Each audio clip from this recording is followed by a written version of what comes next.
spicy. Jimmy Garoppolo on there could be a benefit, but have they kind of burned that bridge? We'll say this. Gardner Minshew is the best backup in the NFL. I love Gardner.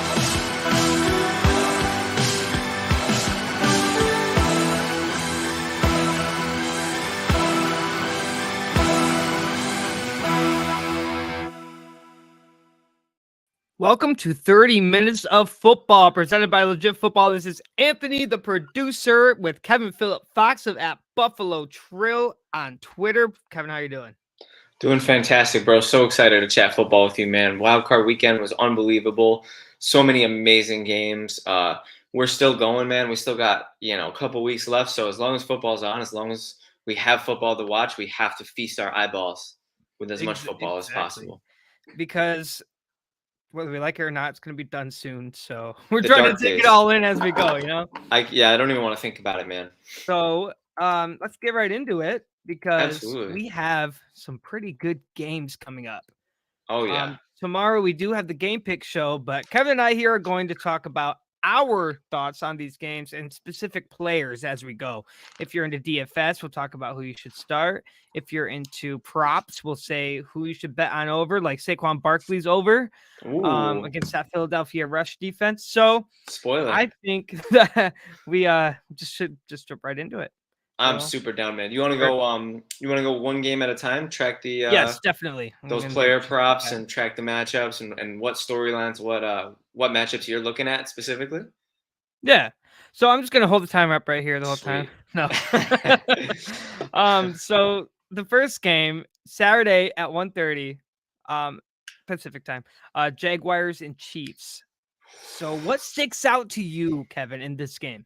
Oh, I'll tell you right now, the number one thing that I'm going to be keeping my eyes glued to is whenever the Jaguars have the ball, how their offense is able to move the ball against Kansas City's defense.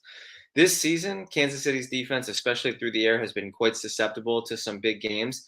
And I'm very eager to see how Trevor Lawrence and that high-flying Jacksonville passing attack is able to take advantage of that. Doug Peterson's a fantastic coach. He's one of the best game managers in NFL history. Never forget when he outdueled Bill Belichick in a Super Bowl a couple years ago. Andy Reid is on the same tier as Belichick, so it'll be very exciting to see how Doug Peterson's horses compete against Andy Reid. What are your thoughts, Anthony? I think it's going to be a competitive game, and I think that ETN will be able to break through that Kansas City rush defense. And I think that the Jacksonville offensive line has kind of figured some things out.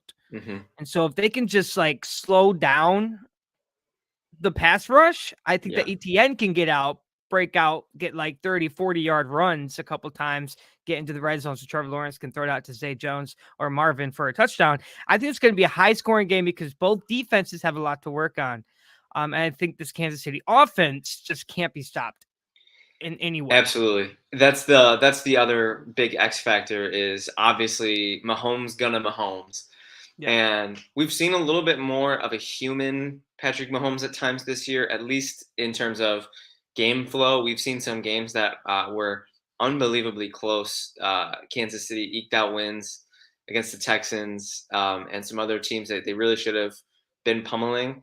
So it'll be interesting to see if Jacksonville can capitalize on that or if the same Chiefs that showed up in Week 18 that just took care of the Raiders. It'll be interesting to see if that's the same Chiefs that show up this weekend because I could see this game going 10 rounds. I could see this game being blow for blow, great matchup, and I could see the Chiefs steamrolling. So it's going to be very fun to observe how it shakes down. Absolutely. We'll put it like this. If the Kansas City Chiefs have a 20-plus point lead, Jacksonville's not coming back.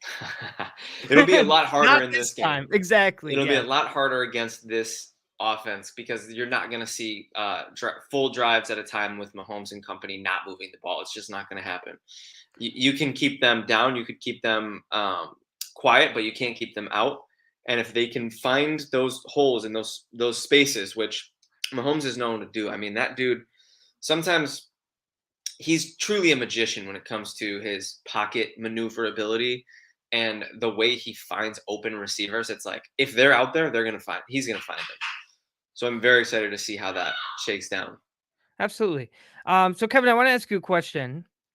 Is Travis Kelce a guy to watch for a record game, for like 4 touchdowns for the It first time by a tight totally end in a postseason game kind of thing? it totally could happen. I'm a little bit less like consistently bullish on Kelsey. He had a fantastic historic season, but his touchdown regression in the second half of the year was unbelievable. I'm not even sure if he had a touchdown in the second half of the season, which is like kind of crazy. He slowed his touchdown production way down from the beginning of the year. So that'll be fun to track. Yeah, I could definitely see a record game because he's Kelsey. Again, it's just like Mahomes, but I'm more so keeping my eyes on that misfit cast of receivers and running backs, and Jerick McKinnon and Jody Fortson and those random ancillary weapons that Mahomes somehow manages to complete passes to 15 guys and still throw for 400 yards. It's just what he does. So that's going to be Yeah, exciting. Shout out to David. I definitely agree. Shootout is very much in the realm of possibilities. I think that's maybe the best case scenario for the Jags, because if they're in a game absolutely. that becomes time possession and that becomes keep away, I just don't really see the Jags unless ETN gets going, which is possible. I like your prediction of that. Tyler predicts that the Jags will hit max pressure and lose themselves. Yeah, it's one of those games that it's a sink or swim. It's a make or break for that team. They're playing with house money. They weren't even supposed to be here. Unless you ask them, then they would tell you, of course we were. And so that'll be fun to see. It'll be fun to see the rock in the hard place kind of, go head to head.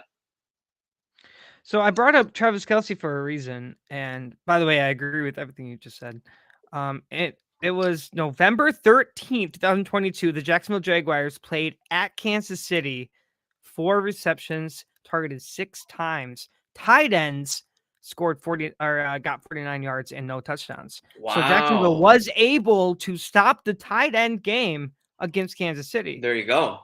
Well, that's a fun little wrinkle to think about, right? Because maybe, Absolutely. I don't think it's an off day. I don't think Mahomes and company have off No. days. So if anything, maybe they have a Not in the good game plan. postseason. Yeah, Yeah. exactly. Especially right. So maybe they have a good game plan. Maybe they know what they're doing when it comes to guarding Kelsey. Maybe other teams should freaking take their blueprint. I mean, I'd love to get into the film. I haven't seen too much specifically on what the most effective way to take Travis Kelsey is, because he's a freaking robot. But if there is one, maybe Peterson has the formula. Yeah, I mean, so Jacksonville has what Kansas City doesn't, and that's a chip on their Yeah, shoulder. yeah, They are underdogs. yeah. They were never supposed to be in the postseason, so Right. they have something to play for. Kansas Yeah. City, they knew they were a good team. Right. Yeah, Jacksonville got there on the back of an unbelievable stretch where they came back. Their record was atrocious. They shouldn't have won in the wild card round. They benefited from one of the greatest postseason collapses of all time by Brandon Staley and the Chargers. So this is going to be really fun, man. I'm just eager to. This is one of the most exciting matchups of the weekend for me. Yeah, I agree. Just because of the potential high flying. There could be fireworks, which I'm very very eager for. So on the Jacksonville offense, which player are we watching? Well, I think you highlighted ETN, which I like. I highlighted Trev, but if I were to highlight another player, I would say I'm definitely looking to see Christian Kirk, Zay Jones, and Marvin Jones potentially find some space to operate. The Chiefs have an okay secondary. I like that rookie McDuffie. He's pretty good, but it's going to be interesting to see if they're, other the Chiefs corners have been very susceptible to getting beat this year. So I would say Jacksonville receivers on the whole are definitely something I'm keeping my eyes on. David, don't tease me like that, man. We got David in the comments saying Chiefs versus Bills seems inevitable. It's gonna be the game of the century. I'm telling Listen. you. I would love that, but we can't get too far ahead of ourselves. There's a game this weekend, and Anthony and I will be talking about it ad nauseum in a second. So, Giants Eagles, the second matchup. Yes. On Saturday, 5:15 Pacific time. Anthony, who are your players to watch? So when I was watching the Giants play against the Vikings, I was impressed. This was a Giants team that they were finding out ways to win, and that was it. It was the end. It was the end game there. Brian Dable, he knows how to call plays at the end of the game to close it out. this time he called plays to keep them in. And so I think that if he just does that against the Eagles, Daniel Jones is a guy to watch because he was connecting. He was, I want to say, like MVP caliber quarterback in that game. Yeah, I mean, if you extrapolate what he did in that game over a 16-game sample size, I agree. It's consistency with Dimes; it always has been, but that we're seeing it this year. We're seeing more consistency from Dimes than we've ever seen before. So I'm very eager. I don't think you can count the Giants out at all in this game. The Eagles aren't. This specific core is not as battle tested as teams of yesteryear, especially one seeds. So it'll be very fun to watch. I think I could definitely see Hurts getting it going. As usual. I mean, he hasn't been a guy you could slow down this year. So I don't foresee the wheels falling off in that sense. I'm not too afraid of Philly's rushing attack outside of Hurts, though. I mean, Sanders has significantly cooled off from the first half of the season.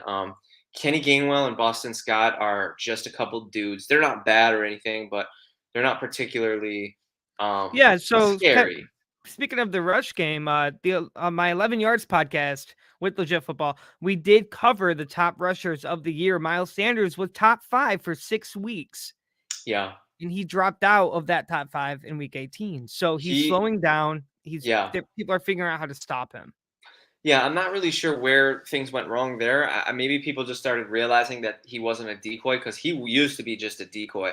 And then this year, all of a sudden, his usage skyrocketed, which was great, for Miles Sanders and for their offense.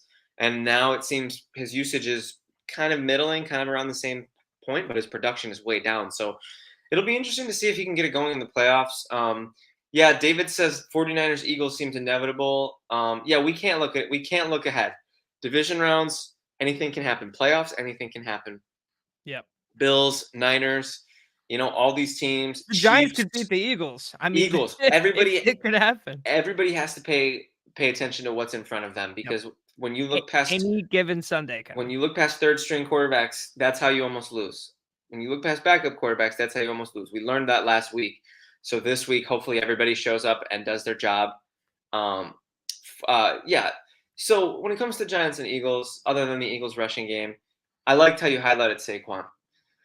I definitely could see Saquon finding some space against the Giants defense or against the Eagles defense. The Eagles rush defense has just been kind of weak. Yeah. So I think Barkley can find his way through that, put them in position to score, and you score, you win. But I mean, they're going to probably be chasing points early because I feel like the Eagles are going to come out swinging. And with Jalen Hurts, you have Devontae Smith, and I mean AJ Brown. I mean, he's just been incredible. That's the terrifying part for the Giants. Adoree Jackson's had a great season as the Giants CB1, but keeping up with AJ Brown has just proven to be absolutely impossible this season. He is just so dominant, and he's so fun to watch. I have to be honest. I've never been the biggest AJ Brown believer as a true wide receiver 1, but I have no more doubts. Like that dude this season is a true 1 alpha. Give him 12 targets a game or else you're doing a disservice to your offense. He really is. So that'll be fun to watch. He reminds me of a man who once played for the Lions with the name Calvin Johnson. I could see that. Yeah, I see it with the size. And I just seeing him play, seeing him go up for the catch like Calvin did. It's just he has that he has those qualities. Yeah. And I think that he's more like Calvin before his prime. I can't say he's yet at Calvin Johnson's prime. It's gonna be hard. It's impossible to. Yeah, it's hard to say anybody is. He's a Hall of Famer. So, but there are definitely qualities there, and I think that that's something that the Giants defense needs to try to slow down is the AJ Brown game. But then that leaves Devontae Smith wide open, and both are just incredible wide receivers. You got Goddard underneath. Yeah. I mean, that offense is loaded. I mean, the offensive line, best offensive line in the NFL right now. You have Jason Kelce. Very strong unit. Yeah. If you're playing Jason Kelce, you're not sacking that quarterback. You're not touching Jalen Hurts. He's going to do everything he can to keep the interior pressure away from collapsing Hurts's decision making and his space in the pocket. So, which Hurts has proven to be just as effective from the pocket lately as he is when he's on the move, which is just terrifying. Like, definitely a top. Hurts is definitely. It's happened kind of fast, but I think you can safely say he's a top 5 quarterback after this season. Absolutely. So speaking of, what is a player, one or two players that we should be looking out for on either of these offenses? Say you're doing a parlay or props. Like, Yeah. who do you want to put on your bet? Well, I think I've been doing a lot of thinking, and I think Darius Slay, big play Slay, is probably going to try to lock down Slayton on the other side. And that makes me think that Isaiah Hodgins is going to find some room from his big slot position and potentially penetrate the Eagles secondary. So I'm looking at Isaiah Hodgins to have another big game. He's been the most reliable weapon for Dimes the last couple of weeks. And, as knowing that he came from Buffalo, he was on Buffalo's practice squad for a couple years. And so I've had a chance to study his game closely, and I really, really like how he plays football. I think he's going to make an impact against Philadelphia. What about you? Absolutely. I think with Dable bringing up Hodgins the way that he did, and then Hodgins kind of proving himself to be reliable, he's going to be more a part of that game plan. Yeah. So I did say earlier Saquon Barkley is a guy to watch, but on the Eagles offense, AJ Brown. I compare him to Calvin Johnson, so I can't end this episode saying AJ Brown is the guy to watch over on yards. He's going to be targeted. Jalen Hurts knows how to utilize him on that offense. It's going to be a good game with AJ Brown. I'm calling it right now. Absolutely. I couldn't agree more. Before I get your prediction for the game, I don't think we got the Jaguars and Chiefs game from you. What's that spread? What are we rocking with spread wise? I'm actually not sure right now. Yeah, if we could, should we get some spreads, and then I'll be able to, because everything inside my whole entire being wants to take Jacksonville, obviously. Oh, so same. I mean, I like a good underdog story. If the spread is reasonable, I mean, I don't see any way that I'm supposed to turn away from Jacksonville in that game. So this might be a bit of a surprise. I mean, maybe not. On DraftKings, the spread is 8.5. Kansas City favored. Okay, yeah. You know what? That's I think that's tight enough that I'll take it. I think I'll take Jacksonville plus 8.5. What do you think? Wow. Okay. I think I have to agree with you. Yeah, there you go. We got two of those. Just seeing the way that they played against Los Angeles, they're not a terrible team. The talent on the Chargers team is incredible. Yeah. And Jacksonville beat them. So that kind of like Jacksonville's for real. And in the last half of the season, Jacksonville was, they were doing very well. The play calling, Peterson knew how to move that team into the playoffs, and he did just that. And so playing the Chiefs, they know that they have a lot going here. And so they're definitely going to come out with their best game plan. I have the Jaguars 8.5 spread, but I do have Kansas City winning. All right, cool. And then we got a little bit of Giants-Eagles action. What are your thoughts on that? The Eagles are favored 7.5. Yeah, wow, another one, man. I'm really, I mean, this is gonna sound silly, but give me New York. Give me 2 one-score games. Okay. Or 2 tight games. The way that Danny Dimes played against the Vikings, which isn't saying a lot. The Vikings sneaked in. They were 11-0 with 1 possession games. Yeah, they had a rough defense, especially through the air. But and they had no answer for Dimes' legs. Right, absolutely not. And the way that they did show up on offense, you could probably now compare Daniel Jones to Josh Allen. Just the way that he's able to move, the way that he's able to make decisions. Early Josh Allen. Yeah.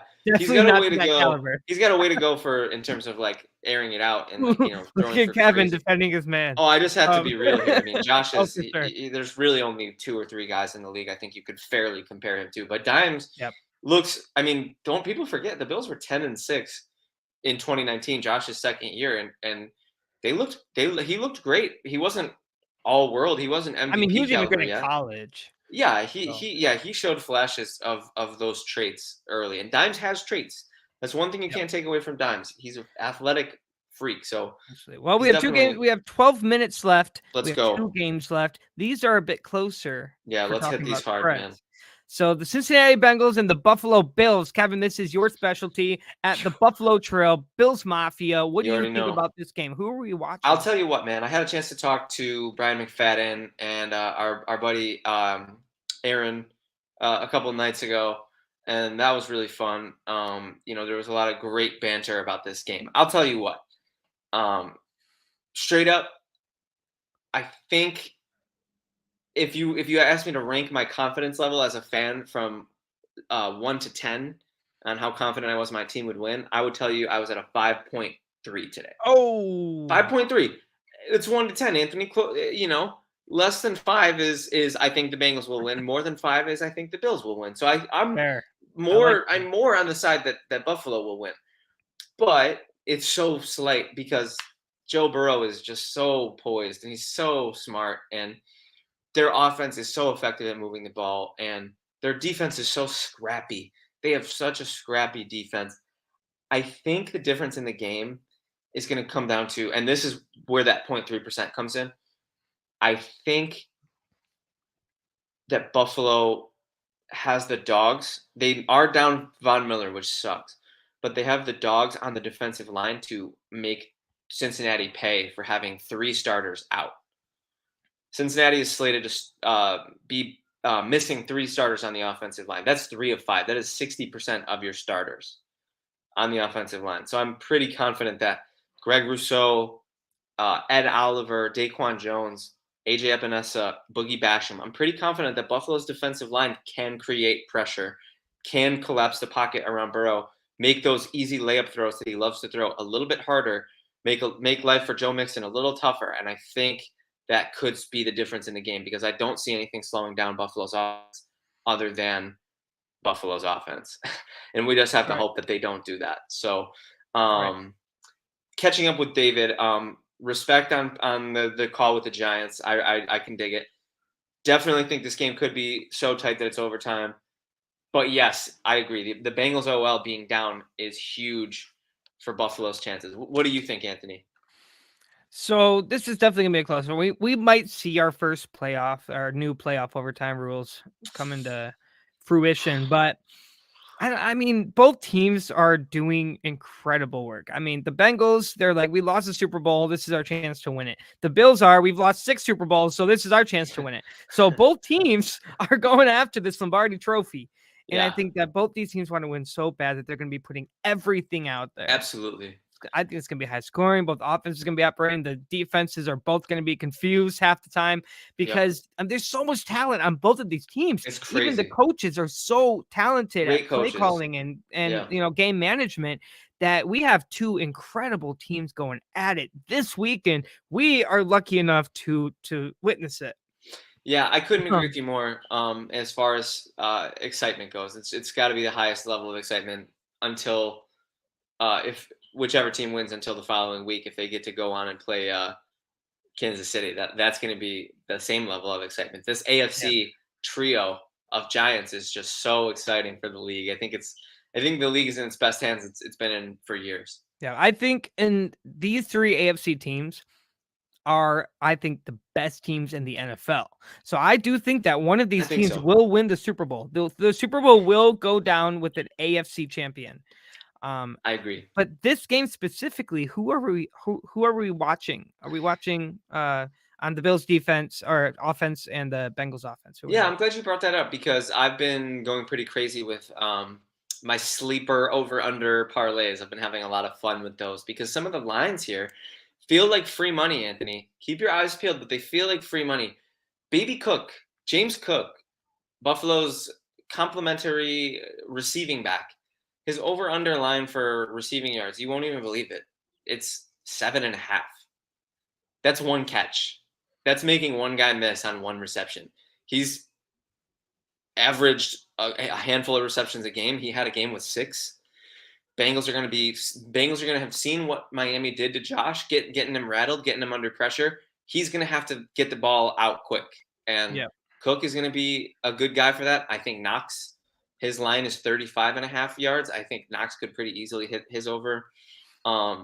Diggs looked like he was going to feast against the Bengals on that first drive that they had. They literally had 2 receptions for 30 yards in 1 drive. The last time these 2 teams played, his line is in the low 80s. So I'm feeling these lines, Anthony. I'm feeling Buffalo passing, and I'm thinking Cincinnati. I mean, if Burrow even finds a smidge of time, his over under for yards is higher than Josh's. It's 275.5. So under on Burrow, it doesn't seem crazy to me either. What do you think? So under on Burrow, I'm not. There is that Buffalo pass rush. You have Matt Milano. That man is a Hall of Famer. Because hopefully someday. I don't know if we can confidently say that yet, but I like your confidence. A future Hall of Famer. Maybe. So he has that he has the vision. Yeah, I agree. He can see which way that quarterback's head is facing. He's like, he's gonna pass that way. Let me like go around, add some pressure. Yeah. And he has made so many quarterbacks miss throws. He's just a demon on the blitz. Himself. Absolutely. I could not agree with you more. I think he's maybe Buffalo's most underutilized. I mean, he finally made All-Pro for the first time in his freaking career this year, which is a travesty. But you're so right. That's a great pickup by you, Anthony, because he will be the difference in. You're right, a handful of throws a game, or he'll sack. Either way. But if Milano goes in on a blitz, you better believe he's penetrating. He has. Yeah. You're so right. He has this weird knack for getting between linemen, and he has this weird knack for getting right in the face of a quarterback. Absolutely. Awesome. And I think that Joe Burrow, with that pressure, I mean, he was the most sacked quarterback last year, still went to the Super Bowl. So his ability to still get the ball out is scary to that Buffalo pass rush, because he's able to get there. There's always someone. You have T. Higgins, Tyler Boyd, and Jamar Chase. Can you sit here and tell me that that's not one of the greatest trio that you've heard in receivers in your life? Because that is an incredible trio. It's a terrifying trio, Anthony. It is, absolutely. I like Buffalo's secondary. I like how they performed against Miami last week. Tre'Davious White seems like he's rounding the corner, coming back into his all-pro form. Kaiir Elam had a fantastic game against Miami, arguably the most important player on the Bills defense last week. So that will be very fun to watch. I think you need to give me a game prediction before we have to switch to the last game for our last couple minutes. Right. But I need to know what you think, because I'm sweating over here. The Bengals are underdogs 5.5. I think it's going to be a close game, so I have the Bengals covering the spread, but the Bills are going to win it. Okay. I do think the Buffalo Bills will find a way on offense to score more points. They're going to operate just a little bit better. After the Miami game, they want to win. They want to win so bad. It was too close. It was so close. They're like, no, we're going to go win this now. Like, for real this time. 5.5 spread is insane. That's the defending AFC champs. I don't know where that became so high. I think because of my hat and because of my fan base, I have to pick Buffalo to cover. Of course. It's in the contract. But one touchdown and you got it. I mean, it's just wild that the line is so high. But fingers crossed that we're both right, because if Buffalo wins, I don't care if it's by the skin of their teeth. I need a Super Bowl. So we'll see what happens. But that next week's AFC Championship game is going to be insane, no matter what. 4 minutes. We have 4 minutes left to talk about the Dallas Cowboys and San Francisco 49ers. Perfect. Obviously, we'll go in much deeper tomorrow. So make sure you watch the Legit Football Podcast, which will be on all streaming platforms. But right now, Cowboys 49ers, what are your thoughts, Kevin? Cowboys 49ers has all the makings of a classic playoff game. We have a young quarterback who's been the hot shot of the league over the last 7 weeks. We have Dak Prescott, who is one of the most underperforming players on one of the most underperforming historically teams of the last 20 years. And either way, whichever team wins, the narratives will be out of control from this game, because Dallas is known for choking in recent years. And, players like Ezekiel Elliott and CeeDee Lamb, they don't really know the true taste of Cowboys success that we saw in the 90s. So if they can erase the decades of bad history by going in there and pummeling a 7th round rookie quarterback, last pick in the draft, then the Cowboys will have a lot of pressure off their shoulders from the last couple of years, because it's been a while since they've made the NFC Championship game. I can't recall if Romo ever went, and Romo was one of the best quarterbacks in their team's franchise's history. Right. On the other side, if Brock Purdy wins his 6th or 7th straight game as a last pick in the draft, Mr. Irrelevant rookie, he will become one of the most successful rookie quarterbacks of all time. And the legend of Brock Purdy will just keep growing. It will be like Linsanity. It will take on legs of its own. I mean, put this kid in a Super Bowl, forget about it. That's what's at stake here. There's a lot at stake in this game. And I think that benefits, in a way, that benefits the Cowboys, because they have a little more experience at the quarterback position. But organizationally, the stability is on the 49ers side, and they've been in NFC Championship games and Super Bowls in recent years. So organizationally, I think it benefits the Niners, and I think quarterback-wise, it benefits the Cowboys. But it's really anyone's game. I think Brock Purdy's success came a lot from that Shanahan offense. Definitely. You have George Kittle, Deebo Samuel now, Christian McCaffrey. You don't have to be Tom Brady to use that offense. And Brock Purdy he's a good quarterback. None of us saw it coming. If he wins this game, he's going to go down into history. Yeah. Because no question. And then at the Cowboys side, they just beat a Tampa Bay team that's been struggling. So they have a challenge now against the San Francisco defense. That Tampa Bay defense has allowed, I think it was like the 27th most points in the league. Yeah. San Francisco defense is first place. Wow. So now that quarterback conversation or argument that you just put out changes if you put this defense into perspective. And I think that this defense can easily stop the Dallas offense. When you saw them play against the Commanders, and it was an awful, awful game. It was an embarrassment of a game. Yeah, it was bad. That happens with the 49ers, Dallas stands no chance. I agree. I think if the same team that showed up last week, albeit if Brett Maher brings his brain this time, I think if the Cowboys team that showed up last week shows up this week, it's going to be a hell of a game. It's possible that SF just blows the doors off them, but I'm expecting a great game. And what's the latest spread on that one? Is it razor thin? 4 points. San Francisco is favored. 4 points. I think I like SF to cover that. I'm going to take SF to cover that. What do you think? So we have 20 seconds left. I'm going to give my prediction. San Francisco is going to cover and win. Yeah. And that's just because of Kyle Shanahan and his defense. The offense, all they need to do is score, and they've had no issues doing that. Shout out to David, who points out that the Niners have been scoring 30-plus a game with Brock. And also, he does deserve a lot of credit, no question. Really quick at the buzzer, let's get some props in there just for the people. Time. We'll go into a little bit of overtime. Dak and Brock, both their line on sleeper is 1.5 passing touchdowns. Take the over. They're both going to throw for 1.5 touchdowns. I'm confident. 2, I should say. I mean, the Kittle line scares me because Kittle didn't really have much of a game last week, and Dallas has been pretty decent against the tight end position as far as I can. I mean, Cade Otton didn't really do much, but he's Cade Otton, so right.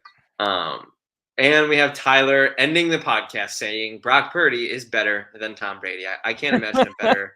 I can't imagine a better because I'm gonna make sure y'all know that's Tyler who said that, not me. Because I don't want people in my mentions. I don't want to get roasted. Kyle is QB1. That's great. That's fantastic. I love that. Yeah, the community really brought it today, man. David and Tyler, you guys deserve a medal. Thank you guys. You guys are great. But yeah, I can't say Brock Purdy's better than Tom Brady, but yes, he has played better than him in the last part of the season through the postseason. Fair. So there's still that. If you can go in anything, that's something. Yeah, absolutely. So, anyway, what are your thoughts? You said San Francisco to cover and win, right? Oh yeah, definitely. All right, you heard it here. There you go.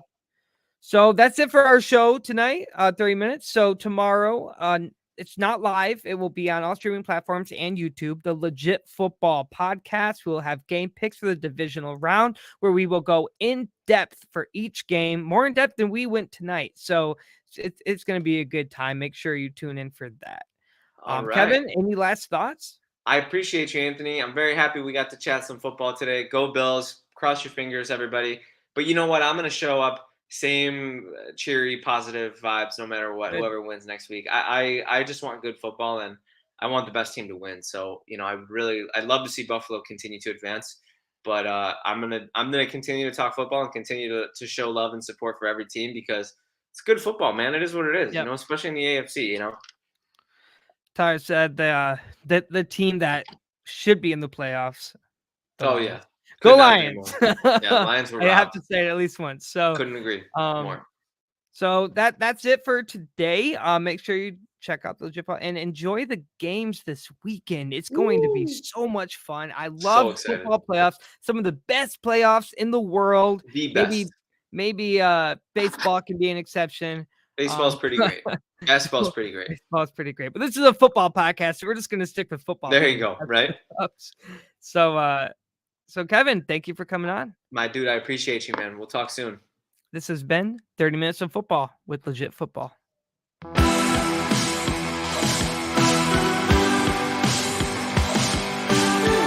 spicy. Jimmy Garoppolo on there could be a benefit, but have they kind of burned that bridge? will say this: Gardner Minshew is the best backup in the NFL. I love Gardner.